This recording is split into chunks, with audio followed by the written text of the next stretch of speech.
Do you have any suggestions on how we can make our team feel more validated and keep providing them value, increasing their pay? What is one thing that would make this job the best job ever?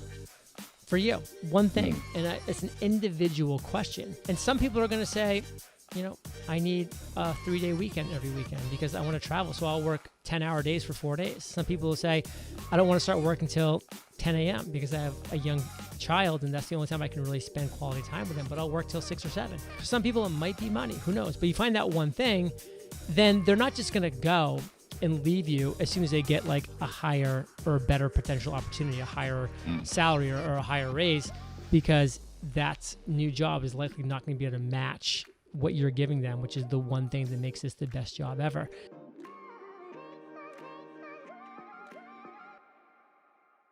The man is John Lee Dumas. The podcast is the award-winning Entrepreneurs on Fire. The book is The Common Path to Uncommon Success. John Lee Dumas, welcome to the show. Mark, it is always great to be joining you on the microphone. Thank you for having me.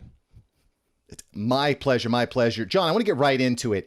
In your book, The Common Path to Uncommon Success, you really lay out a roadmap to uncommon success, and there's 17 steps. For you, John, what was the hardest step in this process? Well, listen, the 17 steps, they really build off of each other. So I don't like to just kind of like share right off the bat, like what my favorite or least favorite one or most difficult or easiest one is, just kind of because I feel like people skip around at that point. So disclaimer, start at chapter 1, step 1, go through to chapter 17, step 17. It is a 17-step roadmap to financial freedom and fulfillment for a reason. But I can tell you, if I had to choose the toughest one, it would be creating a content production plan. It is chapter 7. It is 13,350 words. It is 5 times the length of the average chapter because it was 5 times the work of most of the other steps.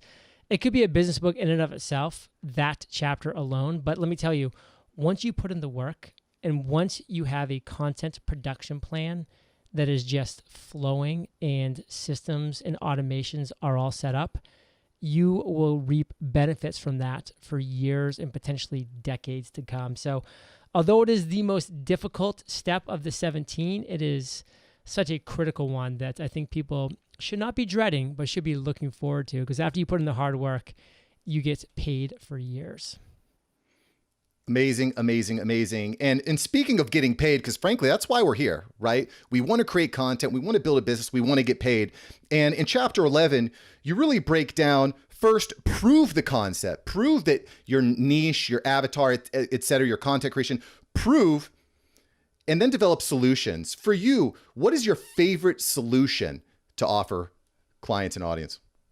So when it comes to building an audience and you're delivering free, valuable, consistent content on whatever platform you choose, whether it's social media, a podcast like this, video show, you are building an audience that knows, likes, and trusts you. And with that know, like, and trust, you can then turn to them and say, okay, listen, I'm giving you free, valuable content. You know, like, and trust me. What is your biggest struggle right now? Like, what is the thing that you are just struggling with above and beyond everything else? And they will tell you, because people love whining and complaining and moaning and groaning, and they'll tell you their obstacles or challenges. And guess what? You then get to pick and say, that's the solution that I want to make. That's the solution that I want to create in the world. So I've done this, 15, 20 times over the last 10 years of running Entrepreneurs on Fire. And some of them have worked out really well. Some of them haven't worked out so well. And then there's some that have been kind of in the middle. But the ones that work really well, that's the ones you double down on. That's the ones you really see become your big 6-7 figure earners. And, my favorite one by far is when people are coming back to me early in Entrepreneurs on Fire and saying, John, I'm struggling building an audience like you're building. And I love this platform of podcasting. So how do I do that? And I said, well, how about I create the solution and I call it Podcaster's Paradise. And that solution that I ended up creating ended up being one of our biggest revenue generators, because now we teach people, and we have for 8 years, how to create, grow, and monetize their podcast. And this is exactly the solution that they were asking me for, that they were saying they were struggling with. And that's why it's definitely my favorite solution that we've created, that came out of the biggest struggle that my audience was having back in 2013. So this is something I've been thinking a lot about, John. I'm actually building my own kind of like, not digital course, but way to bring my audience in, bring them closer to my atmosphere, bring them in and build that know, like, and trust. Do you feel like that's one of the great things about mastermind programs and building out some sort of group or community is it brings people closer to atmosphere? Maybe even the course itself isn't a huge earner, but the long tail is much stronger. Do you think that's true? So you're the average of the 5 people you spend the most time with. And so when you do surround yourself with the right people and the conversations start flowing, then great things are always going to happen. So maybe that course or that product or that service that you're going to be creating doesn't work, because I've had plenty of those that did not work. But from every one of those, the people that I did bring in, the people that I talked to, the conversations I had around building this thing, built and created amazing dividends and future ideas for me with that second, third, fifth iteration that did finally work and did finally just go to the moon. So every time you put yourself out there and you're trying something new and it works or doesn't work, you're always going to, because of the people that you're surrounding yourself with through that process, take away great learnings and apply them to future opportunities. Yeah, it's kind of where my head's at. I want to talk a little bit about chapter 15. And again, the book is The Common Path to Uncommon Success. John, I got to ask, why did you wait till chapter 15 to start building the team? Why? Because you don't have any money until chapter 15. Nobody has money. When you start off as an entrepreneur, you are bootstrapping your face off. You've got to do all the things. You've got to fill all the roles. You've got to, live on ramen noodles if you need to. You've got to go to your parents' basement. I mean, you've got to be willing to do what it takes to give your business the longevity, the runway that it's going to take to get to profitability, which is so hard. So if you start bringing people on your team before you even know what you're doing, you're just going to be spending money that you don't have. You're going to be decreasing your runway. And then entrepreneurs don't run out necessarily of money or ideas. They just run out of time. Like their runway just ended and that's it. Like they're done. And so you as an entrepreneur need to say, okay, I need to master these things, chapter 1 through 14, steps 1 through 14, so I know how to do these things, so that when I do end up building that team, hopefully, number one, I've got some revenue coming in at this point because I followed those first 14 steps. But number two, I know exactly how to train them. I know exactly what I want them to do, because you're not going to be bringing in these, experts from, X, Y, and Z places from Google and Amazon and Apple, because you can't pay them hundreds of thousands of dollars a year. You're going to be bringing on virtual assistants. You're paying a few $100s a month, which is exactly what I did. And they came with a desire to work, but no skills, no knowledge. I had to give them that knowledge, give them those skills. And that only came by me doing the thing prior to building that team. So I see people building teams way too early, and I think that's a big mistake most of the time. Very interesting. Very interesting. So when we talk about bringing on a virtual assistant or a team member, you're starting them off at the bottom floor. You're teaching them everything that you've learned along the way. And as they become more integral into your business, you want to pay them more. Do you have any suggestions on how we can make our team feel more validated and keep providing them value, increasing their pay? So I don't necessarily believe teaching them everything. I believe just teaching them the specific skill set that you want to take off your plate. Because what's going to happen at a certain point in your journey, sometime around chapter 14, you're going to say, okay, I'm doing all the things. What is the thing that I just really don't need to be doing right now that I could teach somebody else to do in a relatively short period of time that would free up time, energy, bandwidth, all of those things for me, the entrepreneur? And that's who you're going to go out, hire, find, train. And it doesn't have to be a lengthy, long process.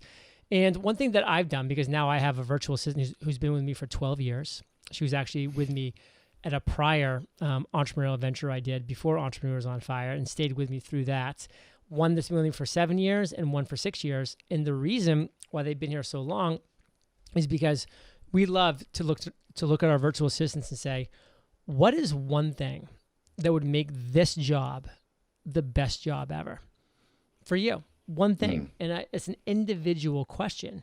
And some people are going to say, I need a 3-day weekend every weekend because I want to travel. So I'll work 10-hour days for 4 days. Some people will say, I don't want to start work until 10 a.m. because I have a young child and that's the only time I can really spend quality time with them, but I'll work till 6 or 7. And you find that one thing. For some people, it might be money. Who knows? But you find that one thing, then they're not just going to go and leave you as soon as they get like a higher or a better potential opportunity, a higher salary or a higher raise, which is always going to be on the table because that new job is likely not going to be able to match what you're giving them, which is the one thing that makes this the best job ever. And so that's why we've been able to have such success with such long-term employees, because we give them that one thing, and that's the focus. So it's one step at a time, one employee at a time. Every year around Christmas, we give them their Christmas bonus and a raise. And right now, our virtual assistants are making great money because they've been with us for so long. So again, even if we didn't give them that one thing, now they're almost kind of stuck in the job as well, because they can't go get equitable pay somewhere else because someone's going to look at them as more of a starting salary. Wow, great. So, I mean, it sounds like it's being empathetic to them and finding out what that one thing is. Really, really, really great sound piece of advice, JLD. So I want to talk about chapter 18. Again, the book is The Common Path to Uncommon Success. In chapter 18, you give out several different truisms. What's your favorite truism? So I call it the well of knowledge. That's chapter 18. And it's not meant to just go to that chapter and read that chapter all the way through, or to get to that chapter at the end and read it from beginning to end. The well of knowledge is meant for you to take your ladle, and whenever you are feeling a little unmotivated, a little uninspired, a little down, a little out for whatever reason, just dip the ladle into some portion, to some place within the well of knowledge, and what you come out with is going to be something inspiring, motivating, that will lift your spirits. So flip to a random page, flip to this, flip to that. It's going to be something that you are going to need and be inspired by. So I'll share two quick things that I love from that. And they're completely different ends of the spectrum. So I think that would be nice to kind of give that variety. But number one is enthusiasm is worth 25 IQ points by Kevin Kelly. To me, that's so key for people. I mean, if you come at something with enthusiasm, with energy, with some pizzazz, like, it just works on so many levels. Like, we sense energy and voice inflection and so many things as humans. And when there's no real energy, no real voice, no real enthusiasm with what you're doing, then people take that in and it just reflects on you whether you like it or not. So enthusiasm, just be enthusiastic. And then I love this quote by Naval, which is, play stupid games, win stupid prizes. So many people spend most of their lives right now on social media or some other platform playing stupid games. And the problem is, you might win, but when you win at a stupid game, you win a stupid prize. And so what do you do? I mean, there's, Instagram who just spending all day just going out there for that one perfect photo to get like 100,000 likes, and then they get a $600 brand deal. And it's like $600. I'm not saying that's not a lot of money, but that's for some people like what it takes for them for weeks of work. And they're the top of the top. They're playing, they're playing stupid games and they're getting stupid prizes. Really, really, really great stuff. Again, the book is A Common Path to Uncommon Success, and it really, truly is a roadmap from start to finish. Word tracks, case studies, a lot of stuff that you lay out is stuff that I've learned over the years. So really, really great. John Lee Dumas, we got to get into the overrated, underrated. You ready? Boom. Overrated, underrated solo podcasts. Underrated. I think that solo podcasts need to be a part of almost every single person's repertoire, because it improves you as a speaker. It improves your diction, your voice, just everything, your presenting skills, your communication. But number two, it takes a spotlight and it puts it on you, the host, instead of always just directing it to your guests, which you should be doing as a host when you're interviewing people. So vastly underrated. Make solo shows part of your repertoire. Love it, love it. And I see that you're also doing that on YouTube regularly. Overrated, underrated social audio. Social audio. Clubhouse, like Firehouse. Yeah, Fireside. I think right now it's a little overrated. It was way overrated like 3 or 4 months ago. Then it took a little nosedive. I still think it's a little overrated right now, just because the biggest thing that people have is time. Time. And to try to draw people in for a live situation is super tough, which is one of the best benefits that I love personally about podcasting. Is that right now there's people that are listening to a show that I did in 2013. I mean, that's special. That is so cool. That is so special. So I love the ability for people to pick and choose what they listen to, when they listen to it, and be able to turn the channel. When you're like in a live room, you're kind of stuck with what the people are talking about. You don't know what's coming up per se, and it's live. So I mean, again, there's some benefit. I like those things. I just think they're overrated. Yeah, well, and again, the Common Path to Uncommon Success really lays out your roadmap so you can spend time in the right places. You can find everything that John's doing at eofire.com. JLD, thanks for being here, brother. Mark, take care.